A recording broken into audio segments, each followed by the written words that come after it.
ఇప్పుడు చాలామంది తల్లిదండ్రులు ఎదుర్కొంటున్న పెద్ద సమస్య ఏమిటంటే పిల్లలు తినేటప్పుడు ఫోన్ లేకుండా తినరు. అదే కదా! అయితే ఈ వీడియో మీకోసమే. తినేటప్పుడు అందరూ కలిసి కూర్చోవాలి. ఎవరు ఫోన్ చూడకూడదు. పిల్లలు పెద్దలను ఇమిటేట్ చేస్తారు కాబట్టి ముందు మనమే ఫోన్ దూరంగా పెట్టాలి. ఫోన్ను టేబుల్ మీద కాకుండా వేరే గదిలో ఉంచండి.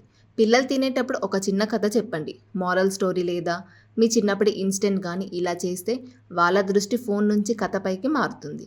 ప్రతిరోజు కొత్త కథ చెప్పమని వాళ్ళు అడగడం మొదలు పెడతారు. ఫుడ్ను క్రియేటివ్గా సర్వ్ చేయండి. ఎగ్జాంపుల్గా ఇడ్లీని స్మైలీలా చేయండి, రైస్ని హార్ట్ షేప్లో పెట్టండి. పిల్లలు చూసి ఆకర్షితులవుతారు. పిల్లలతో ఎక్కువగా మాట్లాడండి. వాళ్ళు డేలో ఏం చేశారో అడగండి. ఎక్కువ అఫెక్షన్ అండ్ అటెన్షన్ ఇచ్చినప్పుడు వాళ్ళు ఫోన్ మీద ఆధారపడరు.